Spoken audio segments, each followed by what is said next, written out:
এখন যদি তোমাদের মনে হয় যে রোমান রেন্স আর রকের ম্যাচের থেকেও রোমান রেন্স আর সোলো সিকোয়ার ম্যাচ খুবই গুরুত্বপূর্ণ, তাহলে বলবো যে সোলো সিকোয়ার ট্রাইবাল চিফ হওয়াটা সার্থক। সো গাইস, এই এপিসোডে আমরা যে ডিসকাশনটা করব খুবই ভয়ঙ্কর ডিসকাশন হবে। ডেফিনেটলি ভাই, কালকে সার্ভাইভার সিরিজ হয়ে গেল, আমরা অনেক লেয়ারকে নিয়ে ডিসকাশন করেছি, just like Saturday night main event বলো, ইভেন রোমান রেন্স আর সিএম পাঙ্ক কি তাহলে স্টিল সেম পেজে থাকবে? এটা কি অনেকটা ঠিক কোডি রোডস আর সেথ রলিন্স এর মতো হবে যে লাস্টে আমরা দেখবো যে আমার সেথ রলিন্স কোডির সাইডে ছিল রাসেলমেনিয়া অবধি, তাহলে কি সিএম পাঙ্কও থাকবে? কিন্তু না ভাই, সিএম পাঙ্ক তো বলেই দিয়েছে যে আমি সব কিছুর মধ্যে সুযোগ তো আমি নেবই। আর অবভিয়াসলি ভাই, সিএম পাঙ্ক বারবার কিন্তু এই ফেভারটাকে নিয়ে কথা বলছে, তাহলে ডেফিনেটলি ভাই সিএম পাঙ্ক তখন এই ফেভারটা তুলবে যে উনি কি চান, তো সেটাই সবথেকে বড় ব্যাপার। কিন্তু ডব্লিউডব্লিউ যদি এরকম ভাবে প্ল্যানে এগোয় তাহলে কিন্তু অনেক রুট কিন্তু চেঞ্জ হয়ে যাবে। যেমন আমরা কথা বলছিলাম যে সেথ রলিন্স আর সিএম পাঙ্কের অ্যাঙ্গেল কি, কারণ সেথ রলিন্স তো ভাই কোনো অ্যাঙ্গেল করেনি। এখন দেখার বিষয় যে তে কি সত্যি সেথ রলিন্স এর ওপর কোনো রিয়াকশন দেবে, নাকি সেথ রলিন্সকে আবার নিয়ে আসবে ডাইরেক্ট সেই রয়্যাল রাম্বলের টাইম করে, আর পুরোই মানে ওই জায়গাটাই ঘুরে যাবে। দেখো, আমার এখন যেটা মনে হচ্ছে ভাই, সেথ রলিন্স আর সিএম পাঙ্কের ম্যাচের এখন কোনো দরকার নেই, কারণ এখানে সিএম পাঙ্ক একটা বড় স্টোরি লাইনের পার্টে আছে। যেমন আমরা এবছর দেখেছিলাম রাসেলমেনিয়ায় সেথ রলিন্স ছিল কোডির সাইডে, ওটা পুরো ব্লাড লাইনের অ্যাঙ্গেলে ছিল। কিন্তু এটা ঠিক যে ঘুরে ঘাড়ে তো ভাই সবই একদিকে আসবে, কারণ সেথ তো না সিএম পাঙ্কে না রোমানকে পছন্দ করে, তাহলে কমন এনিমি, মানে দুজনই শত্রু, তো আমি ছেড়ে দেবো না, এরকম ব্যাপার। এখন তার জন্য উনি কার সাথে হাত মেলাবেন সেটাই একটা খুব বড় ব্যাপার, কারণ অলরেডি আমরা এটাকে নিয়ে ডিসকাশন করেছি। কিন্তু গাইস, এই এপিসোডে কথা বলবো যে দেখো, আমরা এবছরে যেরকম ভাবে দেখলাম যে হ্যাঁ, রাসেলমেনিয়ার পর থেকে যখন সোলো সিকোয়ার ট্রাইবাল চিফ পজিশনে গেল, তখন থেকে আমাদের মাথায় এটাই ছিল যে হ্যাঁ, ব্লাড লাইনের রিউনিয়ন হবে, তারপরে আমরা ওজি ব্লাড লাইন ভার্সেস ওই নিউ ব্লাড লাইনের মধ্যে সার্ভাইভার সিরিজের ম্যাচ দেখবো, ওয়ার গেম ম্যাচ। এবার দেখো, সিএম পাঙ্ককে নিয়ে আমরা তখন ওইভাবে ভাবিনি যে সিএম পাঙ্ক ঢুকবে, ইভেন কেউ ঢুকবে বলেও ভাবিনি। হ্যাঁ, কোডিকে তাও ভেবেছিলাম, কারণ কোডি আর রকের যেহেতু প্রোগ্রাম চলবে তাই জন্য কোডি হতে পারতো। কিন্তু আমাদের তখন মাথায় এটাই ছিল যে হ্যাঁ, ওজি ব্লাড লাইন জিতে তো যাবে, কিন্তু তারপরে কি? তারপরে অবভিয়াসলি লাস্ট যে চ্যাপ্টারটা থাকবে সেটা হবে রোমান রেন্স আর সোলো সিকোয়ার ম্যাচ ফর ট্রাইবাল কম্ব্যাট। আর যেরকম ভাবে আমরা দেখছি যে হ্যাঁ, রোমান রেন্স একবার পিন করলো, অবভিয়াসলি যেটা ওয়ার গেমে করলো, তার আগে সোলো সিকোয়া পিন করেছিল ক্রাউন জুয়েলে, তাহলে অবভিয়াসলি এবার এদের মধ্যে মনে হচ্ছে ভাই হাড্ডাহাড্ডি লেভেলে যাচ্ছে। আর ভাই, রোমান রেন্স ওয়ার গেমের মধ্যে কিন্তু সোলোকে মানে এরকম ভাবে বোঝাতে চেয়েছিল যে কি হচ্ছে, আমাদের কেন যুদ্ধ হচ্ছে, কারণ এটা তো ফ্যামিলি, তো উনি বোধহয় হাক করতে চেয়েছিলেন, কিন্তু সোলো না বলে দিয়েছে, ব্যাস হয়ে গেল, সুপার কিকের পর সুপার কিক হয়ে গেল। কিন্তু ডেফিনেটলি আমার যেন মনে হচ্ছে রোমান রেন্স আর সোলো সিকোয়ার ম্যাচ এখন কিন্তু ওই লেভেলে যাচ্ছে, আর এর মধ্যে এমন এমন সুপারস্টার এর মধ্যে এনগেজ রয়েছে, তাই জন্য কিন্তু এটা কিন্তু অনেক বেশি টানা হবে। আর এখন কিন্তু আমরা কখনোই এটা ভাববো না যে হ্যাঁ, ওজি ব্লাড লাইন রিউনিয়নের পর ওয়ার গেম ম্যাচটা জিতে গেছে, তো এরপরে আর কি ভাই, ওজি ব্লাড লাইনে তারপরে কাজ কি, স্যামি জেনের কাজ কি, উসোসদের কাজ কি, তাহলে ওরা কি ট্যাগ টাইটেলের জন্য যাবে? কারণ এখনো কিন্তু অনেক কিছু লেয়ার আসা বাকি রয়েছে। রোমান রেন্সের সাথে কিন্তু এখন ফ্যামিলিকে থাকতে হবে, কারণ এই ওয়ারটা কিন্তু এখনো চলছে। মানে শুধুমাত্র blood line war game match হয়ে গেল মানে যে ওয়ার শেষ হলো তা কিন্তু না। যদিও এটাও একটা ব্যাপার যে সিএম পাঙ্কও কিন্তু রোমান রেন্সের সাথে আছে। সিএম পাঙ্ক কিন্তু এই প্রোমোতে বলেছিল যে আমি তোকে হেল্প করবো, শুধুমাত্র এই ওয়ার গেম ম্যাচেই নয়, আমি তোকে উলাফালা মালা ফিরে পেতো আমি তোকে হেল্প করবো, কিন্তু তারপরেই আসবে সেই ফেভার। এখন পল হেমেন তো কিছুই বলছে না এই ফেভারকে নিয়ে, কারণ রোমান রেন্স বারবারই জিজ্ঞেস করে যাচ্ছে। এখন দেখার বিষয়ে পল হেমেন এটার ওপর কি এরপরে রিয়াকশন দেবে, কিভাবে এটাকে অ্যাড্রেস করবে সেটাও দেখার বিষয়। কিন্তু ব্যাপার এটাই যে ভাই, ডব্লিউডব্লিউ এখন কিন্তু রোমান রেন্স আর সোলো সিকোয়ার পুরো স্টোরি লাইনকে কিন্তু একটা মেজর ফোকাসে রাখছে। আর এটা দেখো, আমি এটা বলবো না যে এটা স্যাটারডে নাইট মেইন ইভেন্টে হয়ে গেল, কারণ ডব্লিউডব্লিউ চাইলেই ভাই রোমান রেন্সকে বুক করে দিল, কিন্তু আমার হচ্ছে স্যাটারডে নাইট মেইন ইভেন্টটা পুরোটাই কোডি রোডস আর কেভিন ওভান্সের ওপর হবে। তো সেক্ষেত্রে রোমান রেন্সের হয়তো কোনো একটা অ্যাপিয়ারেন্স থাকতে পারে, কিন্তু এটা কোনো ম্যাচের মতো হবে না, তো সেটা একটা অ্যাঙ্গেল। কিন্তু মেজর ফ্যাক্টর এটাই যে ডব্লিউডব্লিউ যদি ভাবে যে আমরা একটা বড় অ্যাটেনশনে আনবো, সেটা হবে গাইস র নেটফ্লিক্সে। ভাই, নেটফ্লিক্সের ফার্স্ট র অবভিয়াসলি জানুয়ারি 6, তো সেখানে হতে পারে যে রোমান রেন্স আর সোলো সিকোয়ার match for tribal combat set হলো। আর এখান দিয়ে পুরো এমন এমন সিন আসতে পারে যেগুলো হয়তো আমরা ভাবতেও পারবো না। দেখো, একদিকে তো এটাই যে ভাই ডব্লিউডব্লিউ অবভিয়াসলি ভাই র নেটফ্লিক্সে, সেখানে তো ভাই প্রথম এপিসোডে রককে বুক করবে, আর তাহলে কি রক এখানে আসবে, কারণ সমস্ত কিছু তো ভাই প্ল্যানের পার্ট সোলো আগেই বলেছে। আর অবভিয়াসলি আমরা যেরকম ব্যাড ব্লাডে দেখলাম যে ভাই রক আসলো, রোমানের দিকে তাকালো, কোডির দিকে তাকালো, আর এখানে না অনেকে এইটা বলছে যে রক কি সত্যি রোমানের দিকে তাকিয়েছিল নাকি শুধুমাত্র কোডির দিকে তাকিয়েছিল। আর এটাও কিন্তু একটা ব্যাপার, কারণ রক কিন্তু সেই সময় রতে বলেছিল যে আমি যখন আসবো আগে তোর সাথে আমি মোকাবিলা করবো, কারণ কোডিকে ছেড়ে দেবে না এরকম। তো সেক্ষেত্রে রক যদি আসে তাহলে কিন্তু সেটা স্যাটারডে নাইট মেইন ইভেন্টও হতে পারে, যে যখন কোডি রোডস কেভিন ওয়েন্সকে হারিয়ে দিল তখনই রক আসলো কোডিকে ফেস টু ফেস করলো, আর ওটাই কিন্তু এবছরকে শেষ করবে আর পরের বছরের জন্য একটা হিউজ অ্যাঙ্গেল বিল্ড করবে। তো অবভিয়াসলি সেটাও একটা হতে পারে, কিন্তু আমার যেন মনে হচ্ছে না যে এটা স্যাটারডে নাইট মেইন ইভেন্টে হবে, কারণ ডাব্লিউডাব্লিউ কিন্তু এখন না অনেক কিছু স্টোর রাখছে যে ভাই আমরা পরের বছর করব নেটফ্লিক্সের ফার্স্ট র, তাহলে সেখানে করবো। তাহলে গাইস এটাও হতে পারে যে হ্যাঁ রক ওখানে আসলো, আর দেখো রক আসা মানে কিন্তু রক কখনোই চাইবে না যে সোলো সিকুয়া হেরে যাক। তো রক এমন কিছু করবে যার জন্য রোমান রেন্স হেরে যাবে, আর এই যদি রোমান রেন্স আর সোলো সিকুয়ার ম্যাচটা যদি সেট হয় না তাহলে সিনটা এরকম হবে যে রোমান রেন্স এরপরে আর সোলোকে চ্যালেঞ্জ করতে পারবে না, কারণ অবভিয়াসলি দেখো সোলো কিন্তু বারবারই কিন্তু রিজেক্ট করে করে গেছে। যখনই রোমান সোলোর সামনে দাঁড়িয়েছে আর একটা ম্যাচের ডিমান্ড করেছে, মানে উলাফালা মালা চেয়েছে, তখনই কিন্তু সোলো পুরো রিজেক্ট করে দিয়েছে, আর ওখান দিয়ে ক্রাউন জুয়েলে একবার ম্যাচ চলে আসা,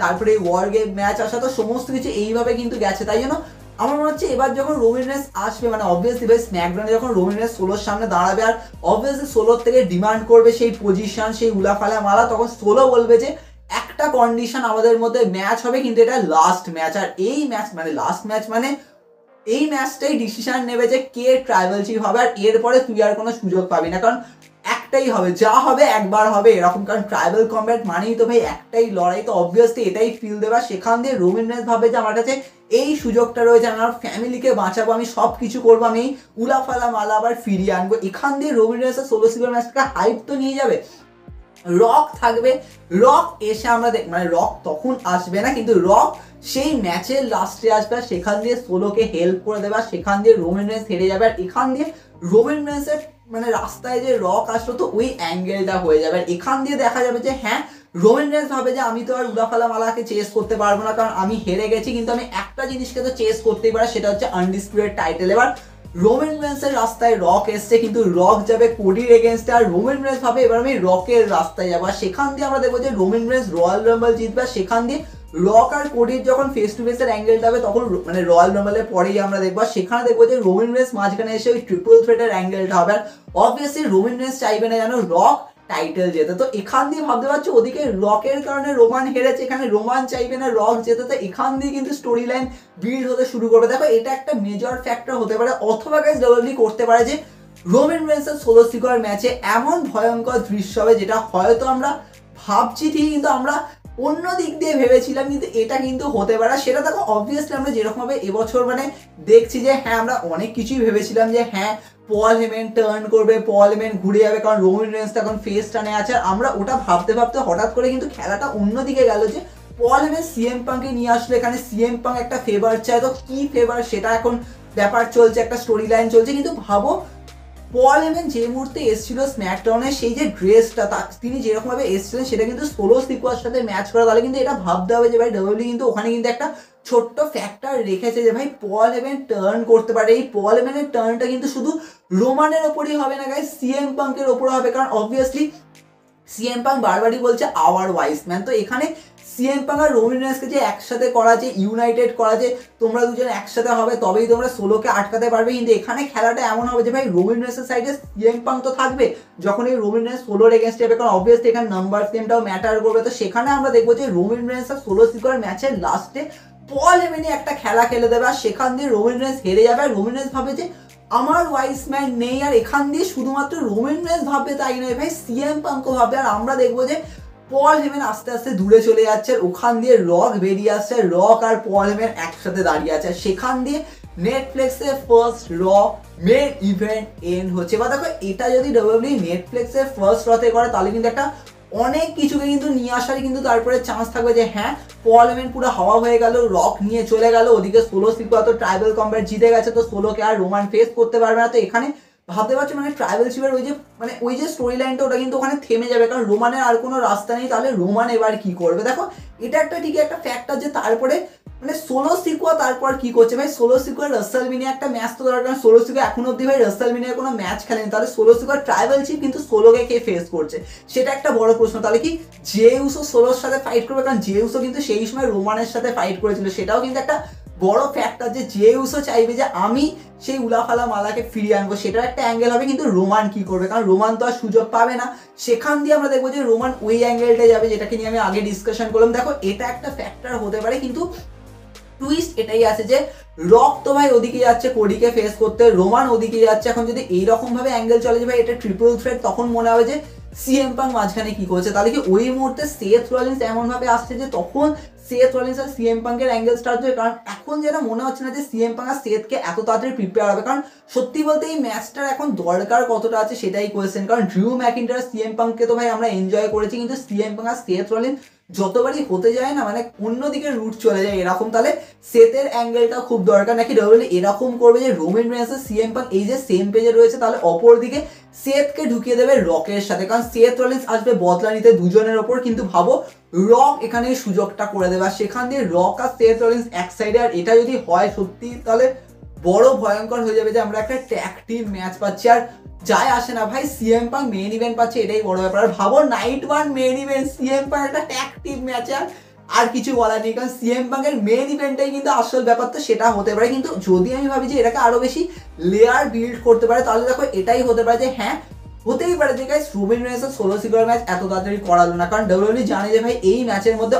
অনেক কিছুকে আমরা অ্যাড করতে পারবো। সেখান দিয়ে আমরা দেখবো যে রোমান রেন্স আর সোলো সিকোয়ার ম্যাচ হয়তো রাসেলমেনিয়ার দিকে চলে গেল, আর সেটা কিন্তু অনেক কিছু কিন্তু লিড করবে যে হ্যাঁ রোমান রেন্স আর সোলো সিকোয়ার, মানে সোলো সিকোয়ার রাজি হবে না কোনো ম্যাচের জন্য, রোমান রেন্স স্টিল চেস করে যাচ্ছে। আর এখানে ধীরে ধীরে এমন জায়গায় চলে যাবে যে এটা রাসেলমেনিয়া যাবে, আর সেখানে আমরা দেখবো যে পল হেমেনের টার্ন করা, সেখান দিয়ে রকের বেরিয়ে আসা। এবার তোমরা বলবে যে রক তো আবার কোডির এগেন্স্টে, তাহলে ওই ম্যাচটা তাহলে যখন লেয়ার হবে তখন রোমান যাবে ওকে আটকাতে, মানে রোমান চাইবে না যে রক জিতুক, তাহলে ওখান দিয়ে কোডি রিটেন করে নেবে। এবার রক আর রোমানের পুরো গরমটা ক্লিয়ার হবে, কারণ রক ওখানে হেল্প করেছে তো রোমান জিততে পারেনি, ওদিকে রোমান আসলো তো রক জিততে পারলো না, তো ওখান দিয়ে 42কে লিড করবে। কিন্তু কোয়েশ্চেন আমার একটাই যে ভাই সিএম পাঙ্ক এখানে রোমানের সাথে আস্তে আস্তে আমরা ভাবছিলাম ঠিক আছে সিএম পাঙ্ক আর রোমানের একটা সেট আপ হবে, কিন্তু এখন যেন আমার মনে হচ্ছে না যে যদি সিএম পাঙ্ক আর রোমানের এখন যদি একটা ম্যাচ সেট আপ হয়ে যায় না, তাহলে কিন্তু অনেক কিছুকে ঘুরিয়ে দেবে। কারণ রোমানের এখনো পর্যন্ত কিন্তু টার্গেট এটাই যে আমি উলাফালা মালা পাবো, আর এই উলাফালা মালাকে চেস করতে করতেই কিন্তু মাঝখানে রক আসবে, কারণ